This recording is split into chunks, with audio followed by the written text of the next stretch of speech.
Hi friends, ಹೇಗಿದ್ರೆಲ್ಲರೂ? ಇವತ್ತಿನ ವಿಡಿಯೋದಲ್ಲಿ ಮಹಿಳೆಯರು ಋತುಬಂಧಕ್ಕೆ ಹತ್ತಿರವಾಗುವ ಸಂದರ್ಭದಲ್ಲಿ ಕಾಣಿಸಿಕೊಳ್ಳುವ ಪ್ರಮುಖ ಲಕ್ಷಣಗಳೇನು, ಇದಕ್ಕೇನಾದರೂ ಟ್ರೀಟ್ಮೆಂಟ್ನ ಅವಶ್ಯಕತೆ ಇದೆಯಾ ಇಲ್ವಾ ಅಂತ ಹೇಳಿ ಇವತ್ತಿನ ವಿಡಿಯೋದಲ್ಲಿ ಡೀಟೇಲ್ಸ್ ಆಗಿ ತಿಳಿತಾ ಹೋಗೋಣ.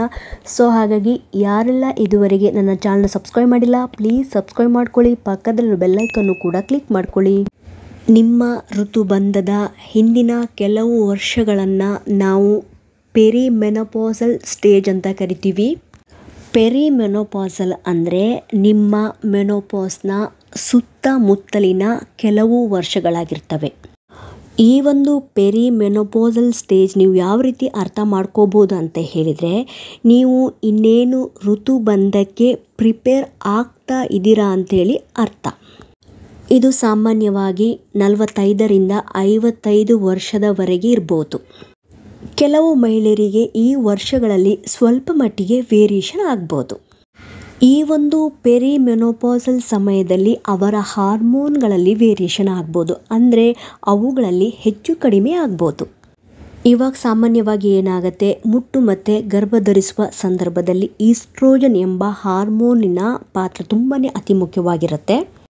ಬಟ್ ನೀವು ಯಾವಾಗ ಈ ಒಂದು ಋತುಬಂಧಕ್ಕೆ ಹತ್ತಿರವಾಗ್ತಾ ಇರ್ತೀರ, ಆ ಒಂದು ಸಂದರ್ಭದಲ್ಲಿ ಈ ಒಂದು ಈಸ್ಟ್ರೋಜನ್ ಎಂಬ ಹಾರ್ಮೋನಿನ ಲೆವೆಲ್ಲು ಕಡಿಮೆ ಆಗ್ತಾ ಹೋಗುತ್ತೆ. ಯಾವಾಗ ಈ ಒಂದು ಹಾರ್ಮೋನ್ ಕಡಿಮೆ ಆಗ್ತಾ ಹೋಗುತ್ತೆ, ಆ ಒಂದು ಸಂದರ್ಭದಲ್ಲಿ ಇದರ ಪರಿಣಾಮ ನೇರವಾಗಿ ಆ ಮಹಿಳೆಯ ಮೇಲೆ ಬೀಳುತ್ತೆ. ಇದರಿಂದ ಅನೇಕ ಲಕ್ಷಣಗಳು ಕಾಣಿಸ್ಕೊಳ್ತವೆ ಮತ್ತು ಅನೇಕ ಬದಲಾವಣೆಗಳು ಆ ಒಂದು ಮಹಿಳೆಯಲ್ಲ ಆಗುತ್ತೆ. ಸೊ ಈ ಒಂದು ಪೆರಿಮೆನೋಪಾಸಲ್ ಸಮಯದಲ್ಲಿ ನಿಮಗೆ ಪೀರಿಯಡ್ ಇರ್ರೆಗ್ಯುಲರ್ ಆಗ್ಬೋದು, ಅಂದರೆ ನಿಮಗೆ ಕಂಪ್ಲೀಟಾಗಿ ಪೀರಿಯಡ್ ನಿಂತು ಹೋಗೋದಿಲ್ಲ. ನಿಮಗೆ ಪೀರಿಯಡ್ ಲೈಕ್ 2 ತಿಂಗಳಿಗೊಮ್ಮೆ 3 ತಿಂಗಳಿಗೊಮ್ಮೆ ನಿಮಗೆ ಪೀರಿಯಡ್ ಆಗ್ಬೋದು. ಬಟ್ ನಿಮಗೆ 12 ತಿಂಗಳುಗಳ ತನಕ ಸತತವಾಗಿ ಪೀರಿಯಡ್ ಆಗಿಲ್ಲ ಅಂತ ಹೇಳಿದರೆ ಅದನ್ನು ಅಫಿಷಿಯಲ್ ಆಗಿ ಋತುಬಂಧ ಅಥವಾ ಮೆನೋಪಾಸ್ ಅಂತ ಕರಿತೀವಿ. ಈ ಒಂದು ಪೆರಿಮೆನೋಪಾಸಲ್ ಸಮಯದಲ್ಲಿ ನಿಮ್ಮ ಅಂಡಾಶಯದಲ್ಲಿರುವ ಅಂಡಾಣುಗಳು ಕಡಿಮೆ ಆಗ್ತಾ ಹೋಗುತ್ತೆ, ಬಟ್ ಕಂಪ್ಲೀಟಾಗಿ ಕಡಿಮೆ ಆಗೋದಿಲ್ಲ. ಅದರ ಜೊತೆಗೆ ಈಸ್ಟ್ರೋಜನ್ ಮತ್ತು ಪ್ರೊಜೆಸ್ಟ್ರಾನ್ ಲೆವೆಲ್ ಕೂಡ ಕಡಿಮೆ ಆಗುತ್ತೆ. ನಂತರ ಅದು ಮೆನೋಪಾಸ್ ಸ್ಟೇಜನ್ನು ತಲುಪುತ್ತೆ. ಈ ಒಂದು ಪೆರಿಮೆನೋಪಾಸ್ ಎಂಬ ಸಮಯ 5ರಿಂದ 10 ವರ್ಷಗಳ ತನಕ ಕಾಣಿಸ್ಕೊಳ್ಬೋದು. ಹಾಗಾಗಿ ಈ ಒಂದು ಸಂದರ್ಭದಲ್ಲಿ ಅನೇಕ ಲಕ್ಷಣಗಳು ನಿಮ್ಮಲ್ಲಿ ಕಾಣಿಸ್ಕೊಳ್ಬೋದು. ಇದು ಒಬ್ಬರಿಂದ ಇನ್ನೊಬ್ಬರಿಗೆ ಈ ಒಂದು ಲಕ್ಷಣಗಳಲ್ಲಿ ವ್ಯತ್ಯಾಸವಿರುತ್ತೆ. ಲೈಂಗಿಕತೆಯಲ್ಲಿ ಆಸಕ್ತಿ ಕಡಿಮೆ ಆಗ್ಬೋದು, ಕಾನ್ಸಂಟ್ರೇಷನ್ ಕಡಿಮೆ ಆಗ್ಬೋದು, ಅಂದರೆ ಏಕಾಗ್ರತೆ ಕಡಿಮೆ ಆಗ್ಬೋದು, ಇರಿಟೇಬಿಲಿಟಿ, ನಿಮ್ಮ ಮೂಡಲ್ಲಿ ವೇರಿಯೇಷನ್ ಆಗ್ಬೋದು, ಕೆಲವರಿಗೆ ಬೇಗ ಕೋಪ ಬರುತ್ತೆ, ನೆಕ್ಸ್ಟ್ ಅವರಿಗೆ ಸಂತೋಷ ಆಗುತ್ತೆ. ಈ ರೀತಿ ನಿಮ್ಮ ಮೂಡಲ್ಲಿ ವೇರಿಯೇಷನ್ ಕಾಣಿಸ್ಕೊಳ್ಬೋದು. ಹಾಟ್ ಫ್ಲಶಸ್ ಅಂದರೆ ಎಸ್ಪೆಷಲಿ ನಿಮಗೆ ನೈಟಲ್ಲಿ ತುಂಬ ಶೆಕೆ ಅನಿಸುತ್ತೆ. ಡಿಪ್ರೆಷನ್ ಅಂದರೆ ನೀವು ಖಿನ್ನತೆಗೆ ಜಾರ್ಬೋದು. ಈ ಒಂದು ಖಿನ್ನತೆಯಿಂದ ನೀವು ಯಾವ ಕೆಟ್ಟ ನಿರ್ಧಾರ ತಗೊಳ್ಳೋದಕ್ಕೂ ಕೂಡ ಹೆದರೋದಿಲ್ಲ.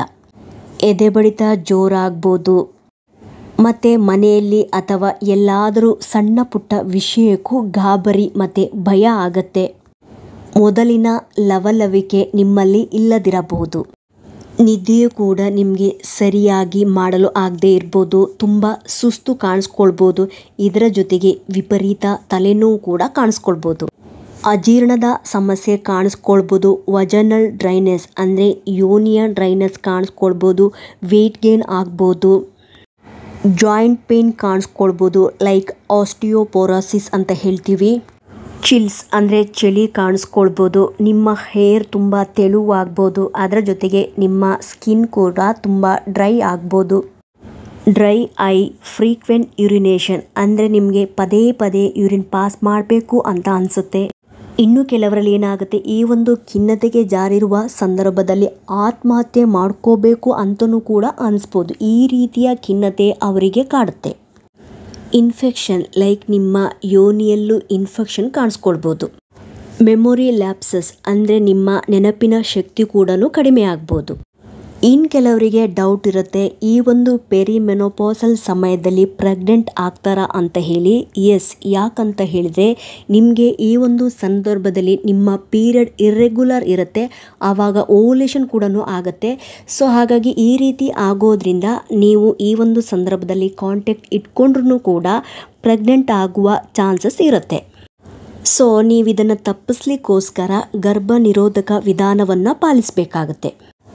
ಸೊ ಇವೆಲ್ಲ ನೀವು ಋತುಬಂಧಕ್ಕೆ ಹತ್ತಿರವಾಗುವ ಸಂದರ್ಭದಲ್ಲಿ ಆಗುವಂತಹ ಸಹಜ ಬದಲಾವಣೆಯಾಗಿದೆ. ಈ ರೀತಿಯ ಬದಲಾವಣೆಯ ಸಂದರ್ಭದಲ್ಲಿ ನಿಮಗೆ ಮನೆಯವರ ಮತ್ತು ಫ್ರೆಂಡ್ಸ್ನ ಸಪೋರ್ಟು ತುಂಬಾ ಮುಖ್ಯವಾಗಿರುತ್ತೆ.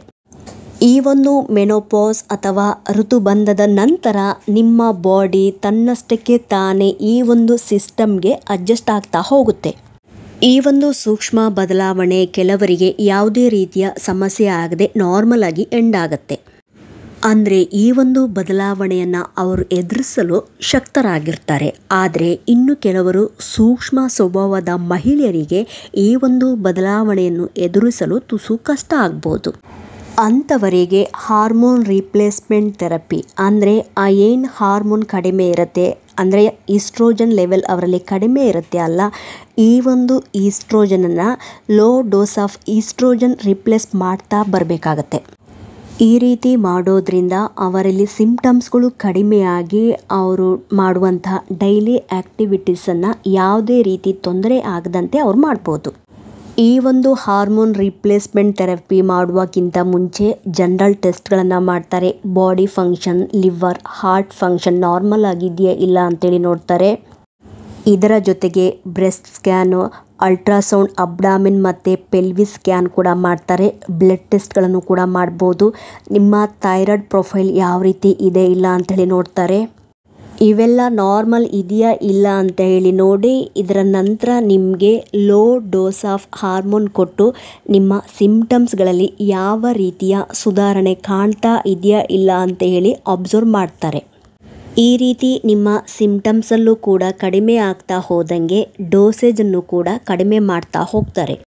ಇನ್ನು ಕೆಲವರಿಗೆ ಈ ಒಂದು ಈಸ್ಟ್ರೋಜನ್ನ ಜೊತೆಗೆ ಪ್ರೊಜೆಸ್ಟ್ರಾನ್ ಪಿಲ್ಸ್ಗಳನ್ನು ಕೂಡ ಇವೆರಡು ಕಂಬೈನ್ ಮಾಡಿ ಕೂಡ ಕೊಡ್ತಾರೆ.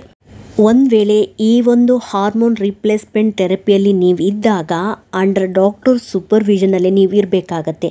ಲೈಕ್ ನೀವು ವರ್ಷಕ್ಕೆ ಒಮ್ಮೆ ಆದರೂ ಕೆಲವೊಂದು ಟೆಸ್ಟ್ಗಳನ್ನು ಮಾಡಬೇಕಾಗತ್ತೆ.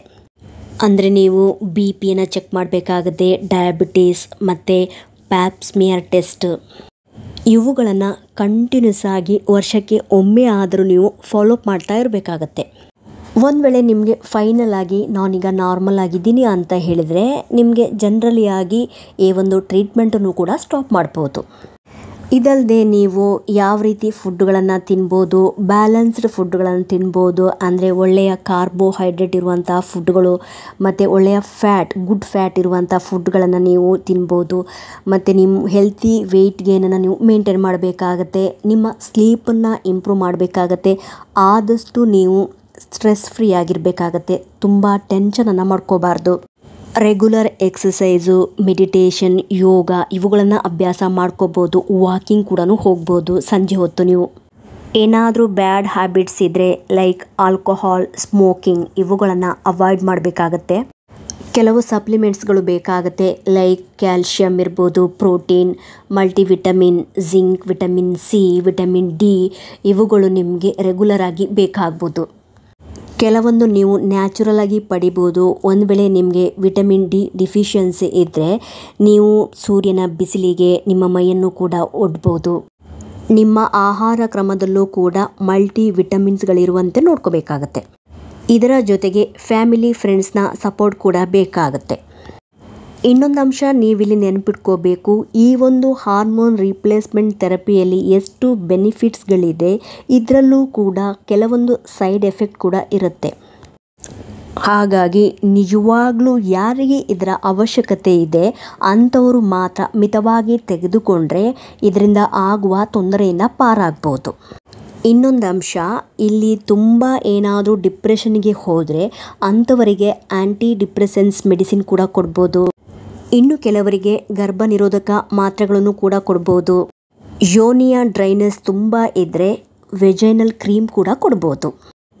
ಸೊ ಹಾಗಾಗಿ ಇವತ್ತಿನ ವಿಡಿಯೋದಲ್ಲಿ ನೀವಿನ್ನೇನು ಋತುಬಂಧಕ್ಕೆ ಹತ್ತಿರವಾಗ್ತಾ ಇರುವ ಸಂದರ್ಭದಲ್ಲಿ ಯಾವೆಲ್ಲ ಲಕ್ಷಣಗಳು ಕಾಣಿಸ್ಕೊಳ್ತವೆ, ಅಂದರೆ ನಿಮಗೆ ಪೆರಿಮೆನೋಪಾಸಲ್ ಸ್ಟೇಜಲ್ಲಿ ಯಾವೆಲ್ಲ ಅಂಶಗಳು ನೀವು ಗಮನದಲ್ಲಿ ಇಟ್ಕೋಬೇಕು, ಯಾವೆಲ್ಲ ಲಕ್ಷಣಗಳು ಕಾಣಿಸ್ಕೊಳ್ತವೆ ಅನ್ನೋದರ ಬಗ್ಗೆ ಡೀಟೇಲ್ಸ್ ಆಗಿ ತಿಳಿಸ್ಕೊಟ್ಟಿದ್ದೀನಿ.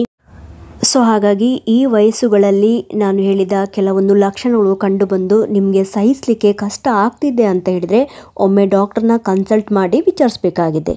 ಈ ಒಂದು ಇನ್ಫಾರ್ಮೇಷನ್ ನಿಮಗೆ ಇನ್ಫಾರ್ಮೇಟಿವ್ ಅನಿಸಿದ್ದಲ್ಲಿ ಪ್ಲೀಸ್ ಸಬ್ಸ್ಕ್ರೈಬ್ ಮಾಡೋದನ್ನು ಮರಿಬೇಡಿ. ಸಿಗ್ತೀನಿ ಮುಂದಿನ ವಿಡಿಯೋದಲ್ಲಿ. Thank you so much friends.